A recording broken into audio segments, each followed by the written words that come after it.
Hi, and welcome back to Run Till You're Done. Tonight I am joined by former Scottish Athletics chair, current British Athletics chair, and West Highland Way race director for quite a long time since I've been involved anyway, or I think I got involved at the transition, but we'll talk about that later. So welcome, Ian Beattie MBE. Thanks very much, Mike. It's nice to be here. We'll jump straight in. And what is how did you get started in running or sport athletics? Well, I'd always done sport throughout school. Football was my main thing, and I played golf in my teens as well. But as I went through uni, I decided I wanted to do football refereeing, and I did my qualification and things, and started sort of thinking about would I referee in leagues, and I realised I'd lost an awful lot of fitness in the 3 or 4 years I'd been working. So I started running really to get fit to allow me to referee football. And so I refereed Ayrshire amateur football for a couple of seasons while I was running with Troon Tortoises, the local club at that time. And what I found was I really enjoyed the running side, enjoyed the racing, enjoyed the challenge, enjoyed the people. And I found that football refereeing was just like, it was like working an extra day every week, not just the game, but then the paperwork of having to report yellow cards, red cards, all this kind of thing. So I gave that up and just stuck with the running, and that was me. I was really into it.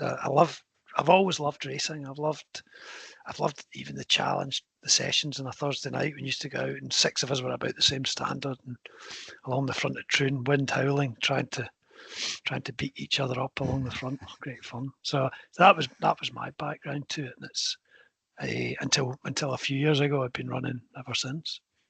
So do you still, I guess, if you're not running at the moment, do you still have an involvement with your club?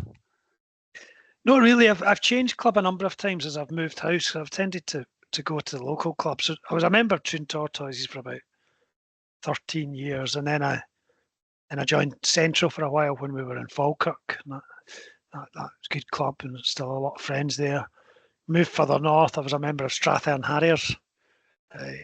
I joined Harmony when we moved to Edinburgh. I had a short spell at Portobello, then back to Harmony.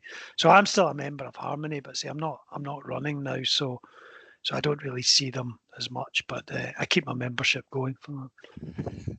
I thought it was funny you said that you didn't like the paperwork involved in refereeing, but you're an accountant by trade and you're a race director, so it goes part and parcel, doesn't it? Well, it does, and I do think it will be the paperwork and the admin and the bureaucracy that makes me decide at some stage in the future I've had enough of the West Highland Way stuff. It's certainly increased a lot, but we try and keep it as light touch as we can while still being safe and making sure we've got the right processes and procedures. But it wasn't great fun if you had a sort of Ayrshire local derby and had about 10 cautions.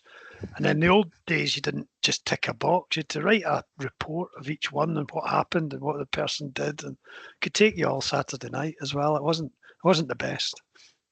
Well, I guess in the amateur leagues you wouldn't have VAR, but what do you see technology-wise, things like that, in running? What have you got anything that you would see? Oh, I think it's developed hugely since I started. I mean, people forget now when you talk about it. We didn't have GPSs. I spent probably the first, certainly 10 years, maybe 15 years of my time running with no GPSs. You just had to sort of look at the map and work out how far you were running. And you judged your pace. You got to know your pace. I could come back and say, I know I was running 6:45s there. So therefore, it's out for an hour. That was however much, 8-mile run or whatever, 7.5-mile run. And that's the way I always filled out my training diary. So that's quite a recent innovation. And you did get some horrendously short courses, and nobody was able to really challenge them because nobody knew people could challenge all of that now.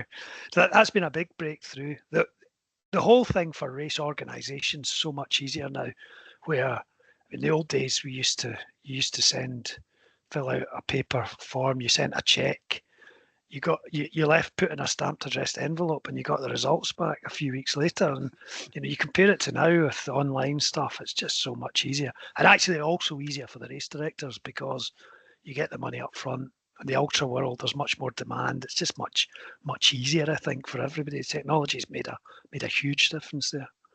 I guess you would have seen this more than me, but the first year for remember the Highland Fling, I could have entered on the day if that was the case, and then it just exploded after that.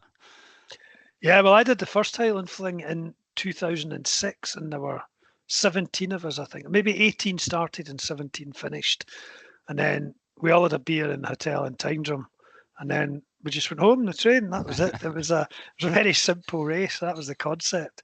And I think it went to about 80 the next year, and then just really took off after that. So there's been a huge explosion, which is great to see.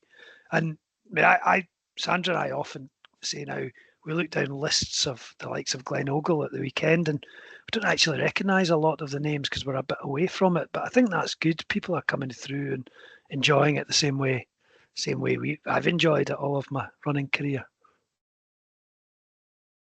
Yeah, I was just looking up. Let's try to look up how many started the Fling the first year that I did it, but it was I'm sure it was about 100. And I was just talking to somebody the other day, and they were saying how iconic things like the red carpet at the finish are. I was like, well, that didn't exist. You got to the crossroads at Brodie's, and that was it. Yeah, it's all different, and they evolved. The red carpet's become a big feature, but it's only in relatively recent years it's finished inside By the Way, because there was a few years it finished in the road outside there, I remember as well. And these races have to evolve to cope with the demand. We've had to do that in the West Highland Way Race, where the finish has changed, and in my time as race director as well, it just makes it more suitable for the numbers and the people that are coming through.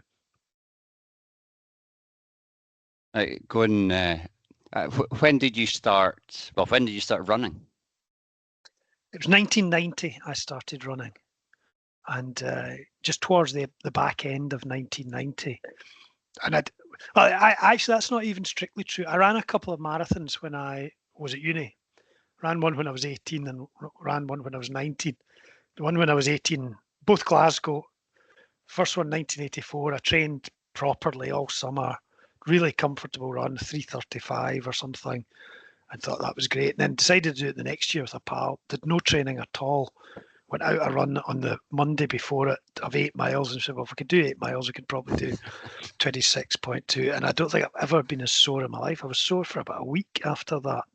But then I had a bit of a gap. So I look on sort of late 1990s when I started and sort of took it up, and I had about 30 years of running all sorts of races and all sorts of events during that. So during that time, what would you say is your biggest achievement that you've had? I probably remember most my fastest races, my best ones. I did quite a lot of marathons and half marathons, but I never really took much. Pride's the wrong word. I never really took much satisfaction from the fact I'd done a lot, because I think you can run a lot. You just slow down. I always took more satisfaction from the ones I did well. And I think I'd a spell around about 1996 to 98 where I set all my PBs. I set a PB of 1:17:51 for a half marathon, which I was pleased with. 59:07 for a 10 mile. 35:11 for a 10k. So I was really pleased with all of them. I just never felt I quite nailed the marathon. I should have it in me. My best, I had 5 marathons below 3 hours, and my best was 2:56. But I did feel when I was running the sort of 1:17.5, there was a kind of potential for a sub 2:50. But it's one thing feeling it, and it's another thing doing it. And I never did that. So these were probably the things I look back on with the greatest satisfaction. My West Highland Way finishes I always enjoyed. Again, I look at that and I think when I see the times people are doing now and the way they're training, I wonder if I'd been training in this environment where there's many more people going out and doing it, I might have been a bit faster.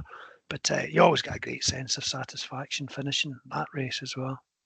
Yeah, I guess there's always the what if I did this, but it doesn't matter what if you did it. That is what you did. So Exactly, and I often think one of the reasons I stopped running was because of my heart. That, as you know, heart issues, and I often say sort of jokingly, if I did the new super shoes and a decent heart, who knows? Might have been these Olympic athletes I'm looking at now. I might have been running alongside them. So you just never know. You've just got to do what you do. And yeah, you hear a lot of people say, if I hadn't, the one that always makes me laugh is people who run and say, if I hadn't done that 30 miler last week, I would have been a lot quicker. Well, don't do it. yeah, Taper it's properly and do it. your own fault. You knew Yeah, your race was coming up. yeah, yeah. Yeah, Rob, who you know, I run with him a lot, and there's a lot of things that you shouldn't be doing that. You should be doing this, but no, that's what he does, and he's got the record. So how can we criticize what he's doing because nobody else has done it faster? So Yeah, that's right. But there's some people though. I think if you look at the fast folk, they know how to train, and they know how to train specifically and peak for races. They're very good at that, and I've always been really impressed with Debbie Martin-Kinsani in that respect. Debbie, and I hope I'm not jinxing her here, but Debbie doesn't really have bad races because she trains properly. She doesn't sort of go out and race every week. She sets her A races, goes out and trains. And I'm sure Rob's the same, and you've been the same when you've done that. And if people just like racing, going out and be part of the company, that's fine. But you can't really turn around then and say, why am I not getting faster? So you've got to recover properly. Is one of the things I've seen from the real sort of top athletes, the Olympic athletes. They take 3 weeks off after their season, and they don't do anything. They recover and they come back so they can load properly again. And I'm a big believer. I think rest is underrated amongst the amateur runners. We just keep doing it non-stop, never have a break at all, and wonder why we don't get any better. yeah, well, I had a race. It's been 13 days now since I was racing, and I've run once in that. So I'm forcing myself to not do anything. So Yeah, it's important. One of the West Highland Way races Sandra did, I was helping her with and coaching her towards. And I said, the first thing we're going to do is have a 2 week break. And she looked at me at the beginning of January. I said, because you've just not had a break for a long time. And I want you getting into this training session really, really fresh because it's going to get quite intense and and she did that. I think she managed 10 days before she went back out running, but it made her body fresh before she started, and she ran her best time that year, which I think was significant. so you're saying that you're not running anymore because of health issues. Yeah. Do you do any other exercise? Well, I do a lot of walking. Since I've had the health issues, I've kind of set myself a target of trying to walk 10,000 steps every day, and I've done that now for about coming up to 3 years. So I've not missed a day. It's actually quite useful. Particularly, I work quite a lot from home, so it gets you. I find it forces me out the door. I tend to walk for an hour in the morning, clear the head a bit, which is good. I've also in the last few years, particularly last 2 years, sort of got much more into golf again, which I hadn't really played a lot of since I was in my teens. And I'm really enjoying that because it gives me the exercise, but also gives you the challenge. It's like you've got to think it through and puzzle it out. And some days it doesn't go well, and I really like that. I kind of the walking you don't get that. You're just out walking rather than have this sporting challenge. But so say they're the main two at the moment. Playing a lot of golf. Actually, and I'm just taking invites. If people say, do you want a game here? Say, I could fit it in, go there and go there. So I played something like over 30 different courses this year, including my own. Just getting out and trying to do that, and it's been great. It's thoroughly seen some lovely places and played some really, really nice courses. Not getting much better. Is there any courses that you think I would love to run here? Oh, well, do you know? Funnily enough, I spent a lot of my time in Troon running on Royal Troon, so I feel I know Royal Troon, although I've never played golf on it because it's quiet. That was one of our routes, and also Western Gales, which goes up to Irvine. There's a sort of walkway up the dunes up there, so I've already spent quite a lot of time running in these golf courses. And they make cracking sessions because the surface is different, trail up and down as well. So yeah, no, often enjoyed doing that. Right, getting back to formal things, Scottish athletics. was your former role. I would say job. It's not a job because you're an accountant for Lindsay's. Yeah. But you were chair of Scottish Athletics. What did that involve? Well, the chair role is a non-executive one. So my role was really to lead the sport but offer support to the chief executive. That's the kind of key thing. So to work on the strategy for the sport. And I think I worked with 3 chief executives when I was there, all very good and very strong. And what we were totally focused on was a strategy of trying to focus on club development through the clubs and work with the clubs. And we had some brilliant success, a lot of great work across the Scottish clubs, some really good people within the clubs. And we recognised that as a sort of small governing body of about 30 people at the most of whom weren't full time. There's a limit to what you can do, but if you can help provide support, guidance to the thousands who are in clubs all across Scotland, you start to achieve great things. And I think we've seen that. I think the Scottish club structure is certainly the envy of the rest of the UK. It's fantastic. And I was at a Scottish athletics event at the weekend, the cross country at Kirkcaldy, and just the camaraderie, the way everybody works together, it's fantastic. I really like going to these events and to see it. So that was our main focus. But there's also the sort of being the leader of the sport, leading the board, making the decisions that need to be made. There's the admin side of that. So there's all the accounts signing off and so on. We had to see the sport through COVID, which was challenging. And but I think it was all about setting a culture where everybody felt part of something that was really important. And members of Scottish athletics watching Laura Muir win her Olympic medal in Tokyo and thinking she's one of ours. I'm part of that, and I love that. I love that everybody's very much in together. I think that we managed to get that culture working really well. How do you think things have changed from before COVID to now? Not meaning how did you cope with COVID, because that's a whole other story, but how's it changed since? I think the sport's kind of getting back to now where it is. I think there was a bit of a drop off in the early days of numbers entering races across the whole of the UK, and I think that's because people had got used to doing their own challenges, so they were thinking, well, I can actually go and run marathon distance and I'll just do it in my Garmin and I don't need to pay money to enter a race. But I think that's changing. I think the trends, and whether it's COVID related or not, Mike, I don't know, but I think there's been almost a flight to quality. I think the really good events are getting more and more popular. People want to do the really good events, but if events maybe not quite at that standard, different scale, folk aren't doing the same. So the likes of the London Marathon retains its popularity. The likes of our West Highland Way Race retains its popularity. Loads of others, Fling, you mentioned earlier on, hugely popular, but maybe some of the smaller races have been finding it a bit more difficult. And parkruns made a difference to that too, because people can go and do a timed 5K every Saturday morning, wherever they want. So it's kind of taking the market away for the more traditional club type 5 and 10Ks, I think. I've heard a fact, if you want to call it that, about parkrun. It has increased the participation, but it's decreased people going to races because they're getting it for free. So why wouldn't you? Yeah, I think that's right. And I noticed that in days like the days of the Scottish National Cross Country Championship at Falkirk in February, to me that's one of the best days in the athletics calendar. If people haven't been there, I would say go along and run, and it's a fantastic experience to be national championship. It's tough, cross country stuff, but you know, that was one of the pinnacles of the season. But you do sometimes go on Facebook and you see people, I'm not doing the cross country, I'm doing a park run here, and I think I mean, folk are free to do what they want and all the rest, but I think they're missing out on that formal part of particularly these events like that, which are really special, I think, and a great part of what we're all about. Yeah. Your role in Scottish athletics, I would say, obviously successful, because you went on and are currently with British athletics.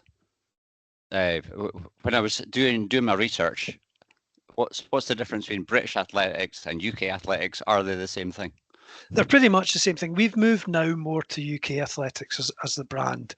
There's always been a bit of, what should it be? And British athletics became the sort of brand, and UK athletics was the formal part, which the company was called, and it just didn't really make a lot of sense. So we've really been branding very much UK athletics now. It's a bit fairer to the Northern Ireland athletes as well, because the British part doesn't include them, and they are technically within the whole. So yeah, so UK athletics sits alongside Scottish athletics, England athletics, Welsh athletics, and athletics Northern Ireland. I think sometimes people think it sits on top and controls them, but we're all organisations in their own right, and we all work closely together. And the bit that UK athletics does is the top end stuff. So we do Olympics, World Championships, World Paras, Paralympics, and so on. World class programme we manage. But really, the vast majority of the sport happens at the England athletics, Scottish athletics, Welsh athletics level, and so on, because that's the club piece, that's the development piece, and where that all happens. But it's really important that we work together, and there's one pathway coming through. So we try and do that, and we've now got the chairs of each of the home countries on the UK athletics board to try and make sure we are much more joined up than we've possibly been in the past. And is there, are you voted into that? Is it a chosen job interview type thing? How do you get? Yeah. No, it was an application and interview process to get that role. So, and it's been quite difficult. UK athletics wasn't in the best position, and it's been a bit of a turnaround. But I think we're making good progress. It's encouraging to see. I brought in a new chief executive, Jack Buckner, who's been there over 2 years now. We've got a chief operating officer, very strong legal brain, Tom Salisbury, new finance person. So it's a bit of a slimmed down organisation, but really good people and focusing on what we do. The event side, we do events as well. The Diamond League's one of our events, but we've this year put that into a joint venture with London Marathon and Great Run. So we've all got a third of that now in terms of the events that we do, and that's been good as well. The idea being it'll make it more attractive working with these partners to sponsors, broadcasters, and so on. So yeah, it's been good. I mean, I've been lucky enough to go to some great places for the events. I was in Paris twice this summer for the Olympics and Paralympics. I was in Budapest the year before for the World Championships, and I was joint chair of the steering group for the Glasgow World Indoors, which was a real good experience as well. Quite nice having one on your doorstep, not having to travel to. But so it's been a fantastic experience looking back and all of that. But it has been quite hard work in terms of restructuring the organisation and sort of trying to make it more financially secure. Is there a time frame for your role, or is it like a job? You're ongoing until you're not? I'm appointed for 4 years. I've done just over 3 now, so I've got 1 year of this term, and then the potential to be appointed for a second 4-year term. So everything going well, I'll be in posted till 2029 would be when I would finish from that. I think, and I'm not going to count my chickens because at that elite level of sport things can change very quickly, but I think it's good to get stability. Athletics in the UK hasn't had much stability. Senior levels have been a lot of change of chairs and chief execs and so on. So I think it's good to get the stability in. So, and I think the board are of that view. So certainly I would, if asked, I'd be very happy to stay on the next 4 years as well. Good. And do you have a goal or multiple goals of what you would want to achieve either in the next year or within your 5 years, hopefully? I think some of our direct goals, there's the goals that we can achieve within UK athletics, and there's the goals that we can achieve working with the sport as a whole, which is particularly in England, given it's so big. And I think on our side, UK athletics, the first goal is to get us back to being profitable. And that's really through attracting more commercial interest into the organisation through the joint venture that we've now got in place. And we're making good progress towards that. We're going to report our results in the next couple of weeks, and we're moving in the right direction, which is good. I think in terms of the performance side, we've actually had two really successful championships at world level. We get 10 medals in the Olympics in Paris, which that's the best we've done since 1984, and we get 10 medals in Budapest in the Worlds as well, which I think shows it wasn't just a flash in the pan. So we're wanting to continue to see athletes come into our system, be well looked after, capable of winning medals at the Olympics. But the key bit for the sport as a whole, like, and this is across the whole of the UK, is to get more and more people coming through. People come in at the bottom, get a great experience through the clubs, and can develop all the way through. And that's across all disciplines as well. It's not just the running events, it's the field too, where we've not been as strong. Traditionally, a lot of our success has been either in sprints or in middle distance running. It's hard to think of many field athletes who have done well. We've had a very successful heptathlete, obviously, medal, but we don't have the same depth there, and that's a challenge for the sport too. You obviously are athletics, things like the Olympics. How do you work with the committee for, like, there's lots of different sports that wouldn't fall under athletics? How are you involved in that part? Well, the Olympics, the team that goes to the Olympics is actually selected by the British Olympic Association. It's a bit like the Commonwealth Games when it's a Team Scotland team, and the athletics body proposes the team. I mean, it's normally accepted, but it is a British Olympic Association team. So our role is really to nominate and put forward, and then provide the staff, the support staff who'll be in the village, and the coaches and the nutritionists and everybody who's around that. So we work quite closely with our partners. But the funny thing was, when I was out in Paris, you just become submerged in your own sport. I think it's because athletics is so big. I was at something, I think 17 different athletics sessions, and I kind of lost track of the other sports that were going on at all. A couple of receptions with my counterparts from other sports, but you don't really see that much of them within there, even though you are all part of the same Team GB. Things like the Commonwealth Games that is now coming to Glasgow, is it this year or next year? How involved in that will you be? We'll be sort of on the edge of that. That's organised by Commonwealth Games Scotland. Are probably the lead body working with Glasgow Life and Commonwealth Games Federation. It'll be a Scottish, English, Welsh and Irish team rather than a British team, so we won't be part. But because of the nature of it, and I know Ian Reid very well, who's the main guy at Commonwealth Games Scotland, and we'll work closely. The other thing that's important, we work closely, is that immediately after the Commonwealth Games in Glasgow, we've got a European Athletics Championships in Birmingham in 2026. So they'll be within a sort of 3 or 4 week window. And I think it's really important for both the Commonwealth Games and the European Championships that we make sure it's managed well and athletes get the right chance to. You're never going to get a marathon runner who'll run both of these. Well, there's not a marathon in Glasgow, but some of the longer distance races are more difficult. But we want the athletes to be able to take part in both if at all possible. So that comes down to the scheduling of programmes and all the rest of it. So I'm sure we'll be working very closely with the Commonwealth Games people. What time of year are they both on it? The Glasgow Commonwealth Games is the end of July, and then Birmingham Europeans is the beginning of August. So you'll have a lot of work beforehand, because you'll be prepping for West Highland Way, which is longest day in June. So, but talking about prep, when does prep start for a race like that? It kind of goes on throughout the whole year. If you take the cycle, the race has just finished. Usually by the time I go home, I've provisionally booked the leisure centre at the finish. I've sort of got that in the diary. I've said to the timing people about the date for the next year. So we've said to the church we use at the church hall at the start, we've kind of got that booked. So you've already kicked the thing off. And then we have 2 or 3 months where we have a bit of a downtime, a bit of a rest, and then get ready for the whole thing starting again with the entries opening in November. That's now, you mentioned earlier on technology, that's now quite an easy process because the technology makes that all so easy, but you've still got to do a bit of testing. And then we'll have this month where people can enter. All of the entries are reviewed by Keith Hughes. He goes through them all and checks everybody's done what they need to do. And then we'll have the ballot early December, let people know.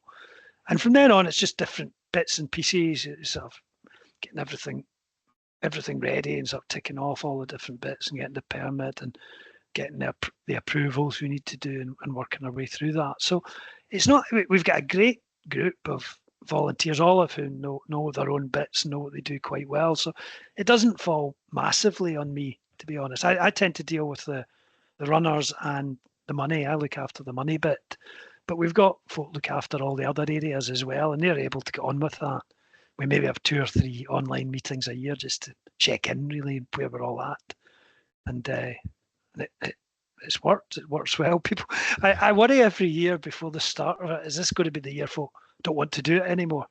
And then this year there was something like 270 entries in day one. It was remarkable, actually. It gets more and more popular every year. Well, you say you got a team behind you. It's not just you. It's the teamwork makes the dream work, as they say. Yeah, and I think we're really good at that. We've got Sean, who does all the medical stuff with Bex, and that works really well. John and Helen, the volunteer side, they look after that. It's great. Adrian looks after all the merchandising side, which is his backdrop. Sandra does the social media. Everybody does their own wee bit, and it just makes it easier for us all that nobody's getting burdened with the whole thing, which would be quite a big job. I kind of keep an overview of it, and there's bits of that with, against the sort of intangible bit, really trying to keep the culture of the race and the family feel is really important, and that doesn't just happen by itself. You've got to kind of sometimes work at that, make sure if there's any online squabbles are put out or taken down, and just making sure that it all works and there's a bit of leadership from it as well, which I think is important.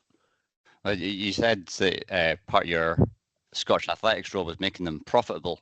How does things like cost?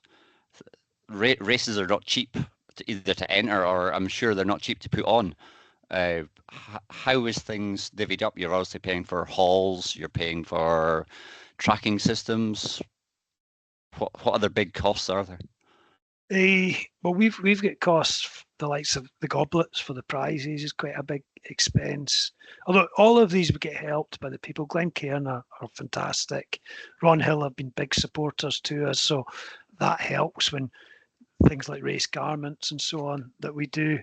Yeah, it's premises, accommodation. We give a donation for the upkeep of the trail that we think is quite important, that we make a contribution towards that. And we've got all our ongoing admin costs, our safety costs. We hire 2 boats, usually for Loch Lomond. We've got safety teams out and about. So we always aim to break even. We're not a commercial organisation. We want to break even with that. And the other thing we've been quite clear of over the years is we don't want to become dependent on sponsorship income that might disappear and then give us a problem. So it's pretty much self-funding, that try and keep the entry fee as low as we can. I think we're £135 this year, 137 unaffiliated. And I think compared to other events, that rates quite highly for what people get. But that'll cover the cost, and we've got a wee bit in reserve. If we end up having 2 course records, that'll be an extra £3,000 we'll pay. I would love to see it, but we haven't had to pay out one yet since we introduced it. So it more or less breaks even. We also the merchandising bit we do helps subsidise a bit the cost as well. Yeah. I was looking at some previous podcasts that I've seen you on, and Sabrina Verge was asking for a place. I was back in COVID times. Any word from her now that the race has opened up again?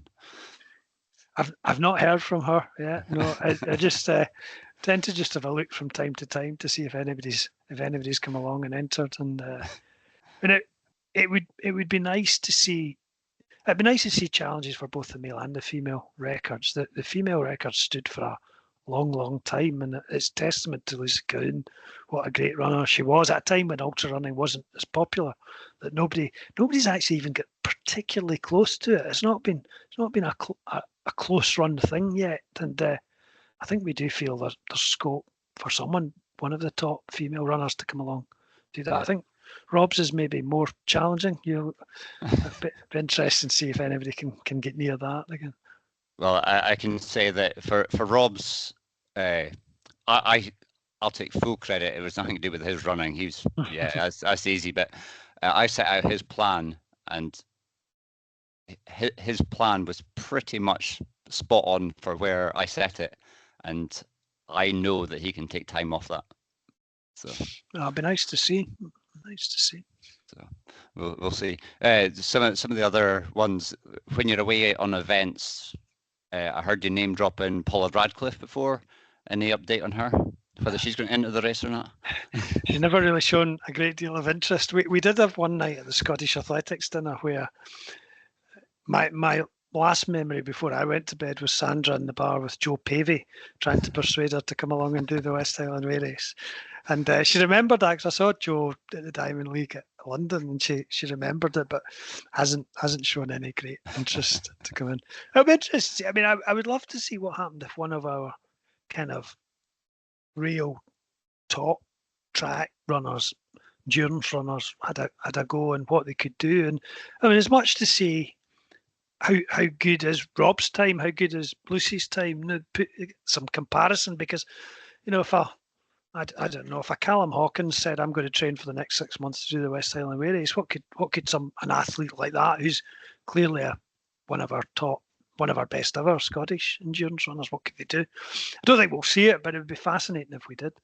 Yeah, I guess it's difficult sometimes when you're training for the West Highland Way. That's basically taking your whole year out to train for it, where, say, a half marathon, you're probably doing other races during that time. So you're almost saying you're not taking the whole year out because you're doing the other races, but there's only certain races you can do when you're training for almost 100 miles. Yeah. And the guys at the top end have got the same issues, that they're getting paid by sponsors to go to the UTMBs and the other big races that they're sponsoring. So that'll always affect our field. But having said that, we've had some really top quality runners who've run the West Highland Way over the years, and it's great to see when they do come along. Yeah. You're saying people get sponsored. The race is obviously sponsored. Do you want to shout out who they are and what sort of involvement they have within the West Highland Way? Yeah, our key sponsor, and has been involved for around 20 years, has been Ron Hill. Ron Hill have been really supportive to us, and their brand fits quite well. They're quite understated. They don't insist we put big adverts up in Glencoe and things like that. They're just quite happy to be part of the community. So they've been great. Glencoe and Crystal have been very supportive for many years as well with the goblets. They subsidised them heavily. It's been first class, and we got a lot of help from other smaller players. Sarah at the Real Food Cafe in Tyndrum's always very helpful. We just get a lot of support from local businesses and local people that we do. So that's been the main sponsors. Ron Hill particularly, I would single out. You're race director for one of the biggest races in the UK, I would say, but being so high up in British athletics, it's probably, what's more stressful, British athletics or being a race director? I don't really find the race director a bit stressful at all. I find it I love the West Highland Way Race weekend. It's my favourite weekend of the year. It's great. Out there, getting light at 3 a.m, being out in Balmaha. I just love it. Then same at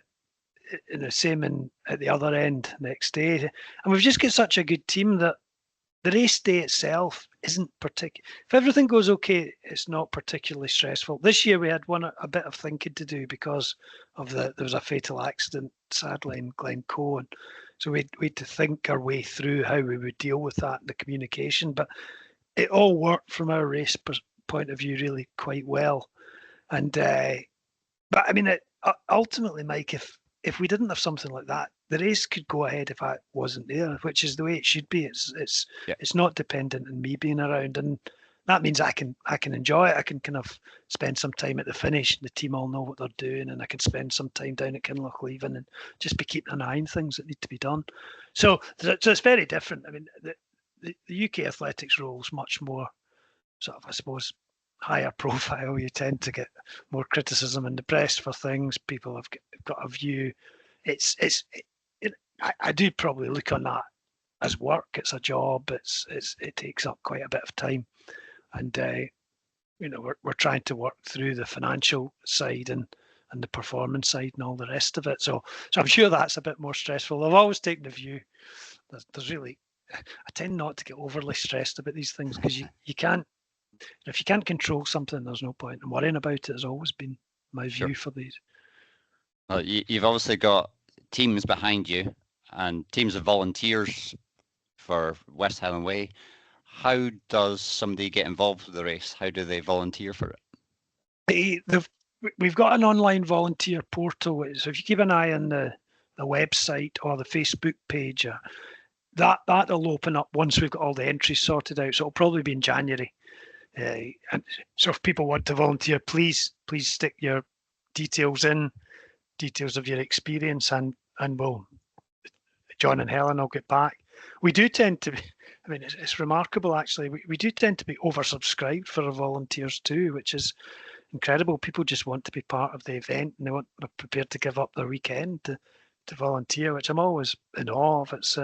It's a great crowd and really adds to the whole atmosphere of the race. I guess it's no bad thing that you get too many people. You want that.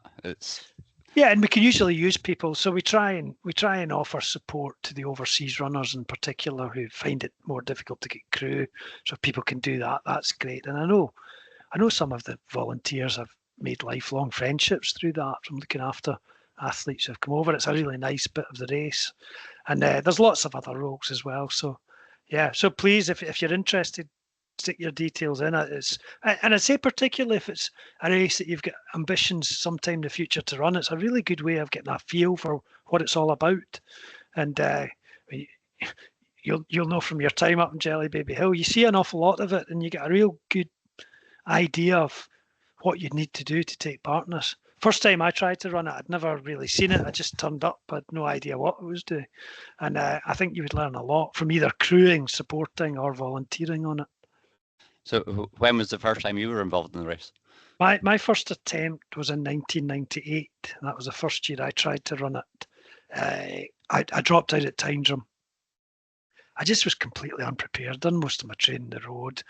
And I went away. I supported some in 1999, and I came back in 2000, much better trained, much better prepared, and with a very different mindset of what I was going to do. In 1998, I was just about, oh, can I finish this?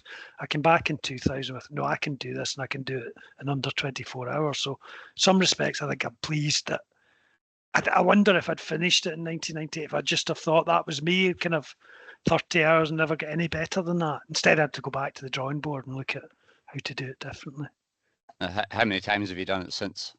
I finished it 8 times, and at 1998, I didn't finish it. I dropped out one year in 2008, which was a disaster. I just don't know what was wrong that day. And the last year, when I was involved in the organising, I was also running, but to be honest, my head just wasn't in it. I got to Victoria Bridge, or that sort of area beyond Bridge of Orchy, and I was more interested in what was happening at the finish, and I said, I'm just going to pack it. And I could have finished that one, I think, but so it's 3 very different DNFs as well as the 8 finishes. Do you think if for some reason you weren't the race director as of you jacked it in this summer, that was the last one you're doing, would you do the race again? I think I would say absolutely not. In fact, every year I watch the people coming in, and I think, I don't stand there and think, I wish I was running this. I stand there and think, how on earth did I manage to do this 8 times? Because it's so difficult. And we walked the West Highland Way with friends in one of the COVID years, just at one of the gaps, the windows that we had. We walked it in 5 days. And that second day from Balmaha to Benglass Farm, it was really tricky. It was quite a hot day, and we were all saying, how did that? 3 of us had run, 3 of the 4 of us who were walking had all run it, and we were like, can't believe how we managed to run this. So no, I'm quite happy, and I don't feel any regret at all. I think I've had my time. Happy to see new people come through and do it. Do you think that your job as an accountant, your involvement with various athletics bodies, has that influenced how you prepared for the race? Yeah, I think it's down to what it helps because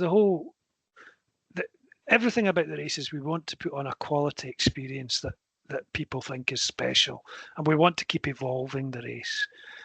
We're not going to grow the numbers, we're not going to change, but we want it to keep evolving so that it's a race that is on people's bucket lists to do. And I think my experiences and others' experiences all help towards that. We all want to put on the best organised race that we can. And I've run it, and I know the things that you want to know as a runner. Things like getting clear instructions before you start. You don't want to buy it. You want clear race rules. You want everything to be to be just done properly. So that's probably helped with that, the whole organisation. But it's quite a different skill. Maybe the sort of getting on with people and knowing how to diffuse situations and when you have to deal with them has helped, because you do get time to time you get situations. What I've liked is the way we've been able over the years to bring on board things like the communities. If we've had any complaints, I'll go and see them and speak to them. And quite often we've got one person who's now very much part of the race, who at first was watching it from the outside. And if you can bring people in and work with the communities, then we're achieving something really good. Things like going back to big names. Do you think the race needs that attention? No, I don't think it does. I don't think we do. It's clear it's still very popular. We've got a place in the ultra running calendar. We always attract about 30 athletes from overseas, so about 10% of the field comes from overseas. So people want to do it. So no, I don't think we do. But it helps the prestige of the race, I think, to have big names. And say we do get some. With Hal Corner a few years ago, you may remember, came over, and that was quite a great laugh with Hal. He was brilliant.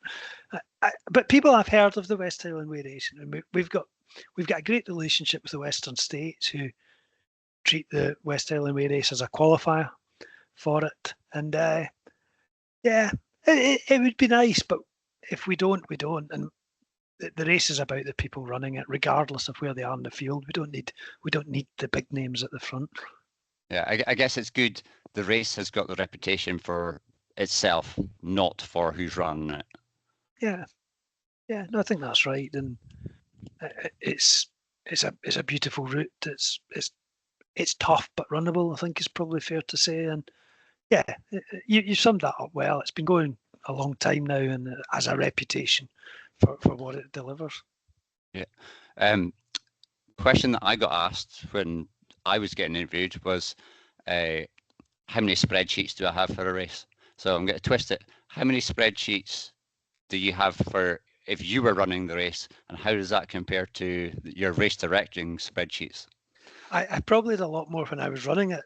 One of the things I need to do, and this may horrify you, given my background, I'm probably not the best paperwork person. I'm not a sort of procedures manuals and all the rest.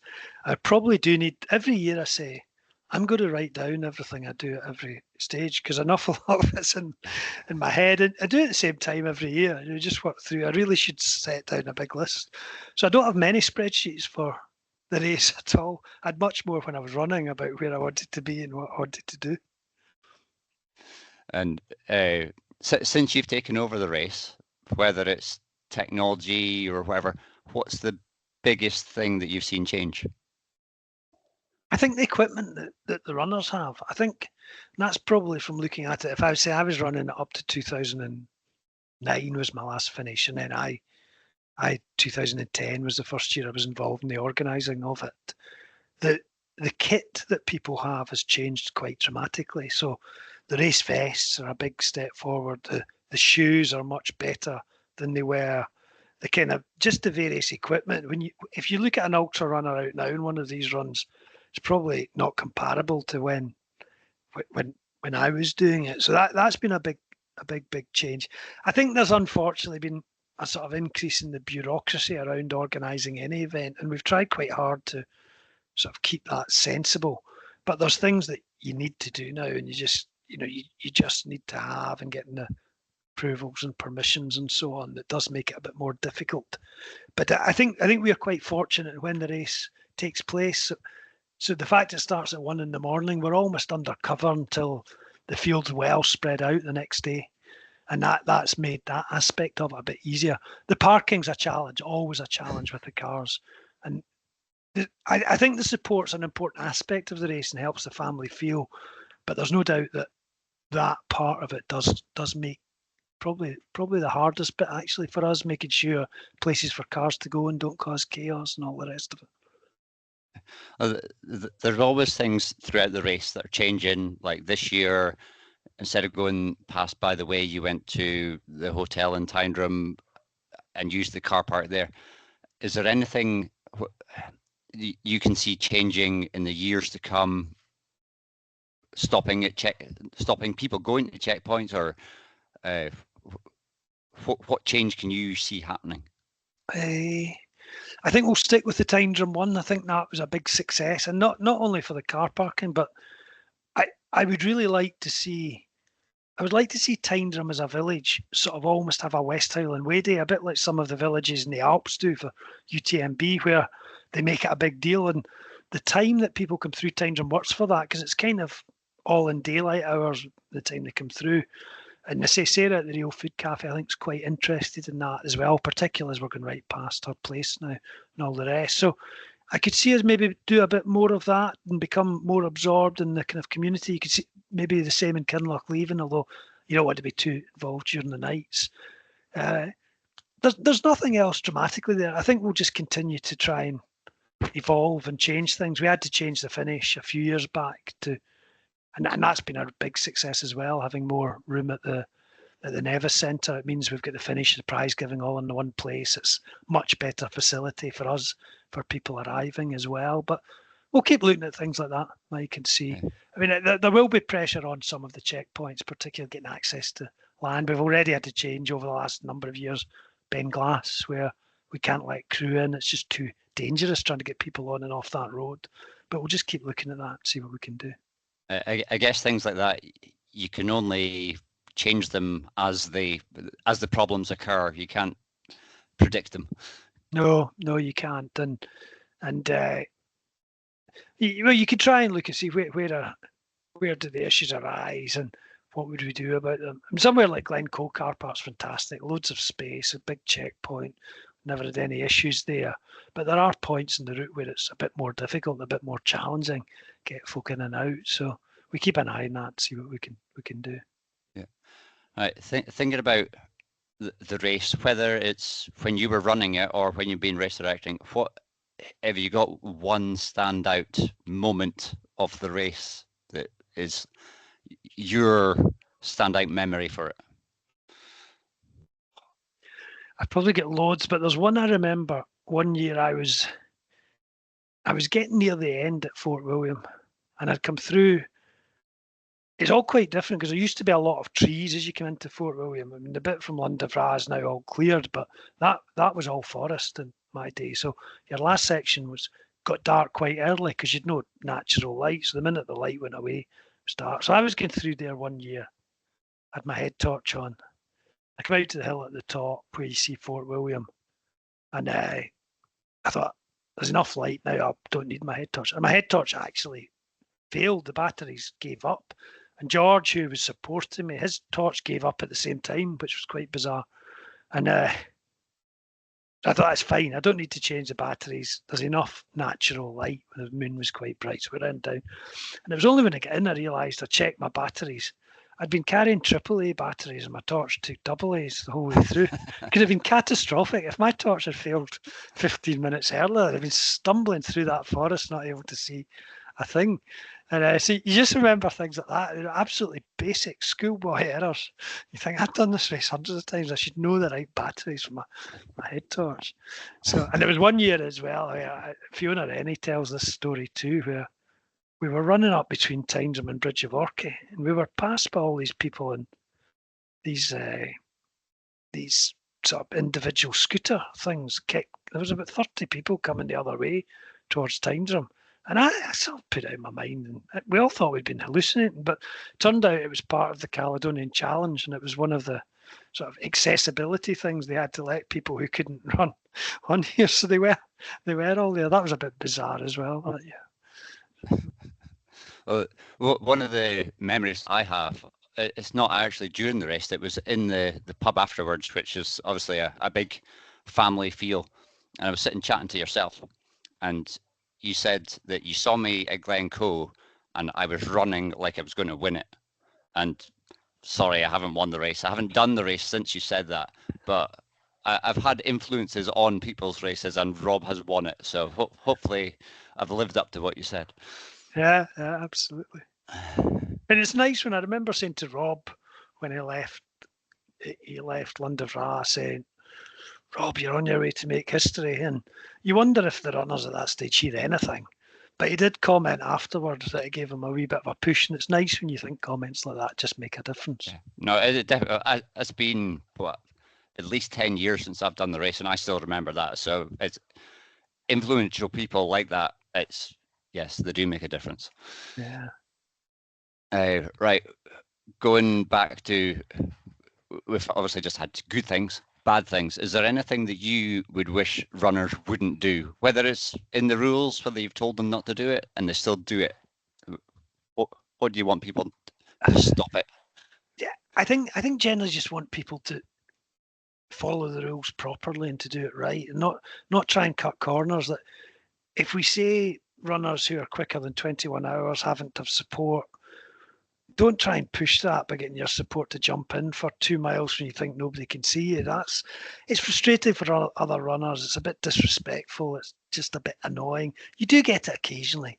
I mean, that's why we've had to introduce, say, you can go a quarter of a mile out and a quarter of a mile up to give stuff over, but don't try and squeeze these or bend these rules. They're there for a good reason, and part of the challenge is doing it properly. I think it's so yeah. But by and large, the runners, that everybody's great, and circuit's going well. We have very few problems. It's a great crowd, and everybody comes away enjoying it. Yeah, you say part of the challenge. I think first year that I did it, I wanted to do it in under 24 hours, and it was, I'm going to say 22 and a half. So success. The second year, I wanted to do it unsupported. I had my crew, they were meeting me at the checkpoints, but I didn't want anybody to run with me, even if I was allowed a runner at the time. And back then it was if you were within 4 hours of the leader, and I can't remember if I was or not, but I didn't want them to run with me anyway. So my two crew, they were capable of coming and getting me, but they weren't capable of keeping up with me. So that was my way of saying, right, you're not running with me. So yeah. It worked. Yeah. So let me just right. You've obviously got your team, but things don't always go to plan. Do you get nervous about things not going to plan? I would like to think that one of the reasons I've been quite effective in these roles is that I can be quite logical and not panic when something doesn't go to plan, and you make sensible decisions on it. And I think that's, now if you say what do I bring to the overall thing is the sort of leadership bit. I would hope that's what it is. You can step back and you can sort of just say, right, okay, we've got to here. Like last year was a good example. We've got to there. We've got a problem with the accident, and it's going to cause significant impact on the race. How do we deal with this? What do we need to do? Right, we need to communicate. Let's make sure all of our checkpoints know. Let's make sure that the athletes, the runners, are carrying enough kit, because they could be out there a long time without seeing the support crew. Right, we've done that. Tick. Right, what else can we do? We needed at some stage to be talking to the police about, are you happy for us to get people up to Glencoe if they come back down? Tick. Somebody was dealing with that, and it's almost just sort of, you breathe a sigh and you just do all the different bits and don't panic on it. And I think that's kind of important. And because we've got such a good team now, everybody's thinking the same way. We've got reliable people who are at the checkpoints who something arises, they know what to do. They know the sensible thing. Ultimately, Mike, it's about, the key priority is everybody's safety. So if people are going in with that point of view, then they'll take sensible decisions, and they know when to phone, they know when to ask, they know when to communicate properly. Let me do that. I think it's important to say that it was an accident on the road, nothing to do with the race, nothing to do with the extra traffic you were putting on the road or anything like that. It's one of those things that you had zero control over. So thumbs up, it worked. And something that I would say was, I was sort of I was on Jelly Baby Hills on 2 miles after Bridge of Orchy, so it was around about the area of the accident, and there was zero people complaining about it. So thumbs up to the race organisation. It was nobody had any. They knew you were doing the best that you could with it. So. Yeah, and it was things like we turned Kinlochleven into a supported checkpoint. They went to the co-op, they got some food, just kind of suddenly switched things around. Now, you can't really plan that. You just have to deal with what's in front of you. And the team were very, very good at that. And we managed to be. It was, in some ways, fortunate. I would get through. I actually passed the accident, but it was before the road was closed. So I was in the north side, which was the better place for me to be. Our timing guy Martin was in the north side, so that was good as well. He'd been to the checkpoints, and we just had to then adjust to what we saw. Yeah. Things like that, changing plans. How do you think, being the race director, if you went back to running it now, or if you were telling somebody else, how would things change based on what you know? If you were sort of coaching somebody, how would you tell them to do it differently compared to what you did it? I don't know. I would do it that differently. I think I still do coach quite a number of people. I do a bit of coaching, and I think sometimes people can probably run faster than they think they can. And it's having that belief that you can take your body to a place and you won't fall apart.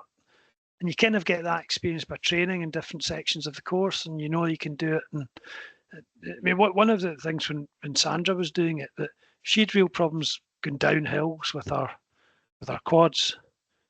And so we did a session training in February where we went over the Devil's Stair. I say we. She went over the Devil's Staircase, over to Kinlochleven, back to Glencoe, then did it all again. And it was all about having a big day where you're getting used to getting up and down that particular section of the course. And when she got to that race day, it was like, this is easy. I've done this before. I've done it twice. And it's just getting yourself into that frame of mind. So I would encourage them not to be too cautious.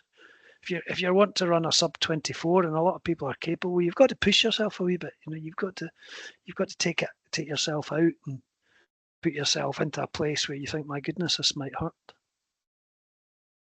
Right. You told us how people could volunteer for the race. It is now volunteers, I don't think, are open until around Christmas or maybe even after that. But the race itself, for people wanting to run it, is open at the moment. Entries, it's a ballot, but can you tell me what's the entry criteria and how do people enter? Yeah, you've got to have relevant, adequate experience, we say, which means I've done a 65k off-road ultra since 2022 onwards. So you've got to have that to enter. And if you have that and want to enter, then the entry form is on SI Entries online. It's open till the 30th of November. There's no benefit in entering early. It's not first come, first served. It's just once we get to the end of November, everybody who's got the qualifying will go into a ballot, and the 300 people will be selected. So if you fancy it, there's still time to do that. We're already over the 300, so there will be a ballot. I think we're at 350 already, but it's popular. But it's a great experience, and people who have done it before, I think, are drawn back, and those who have helped are drawn to it as well. So it'd be great to see you if you fancy. Right, I think we're going to wrap it up there and see you in June, I think. So Thank you, Ian, and thanks everybody for watching. Thank you very much.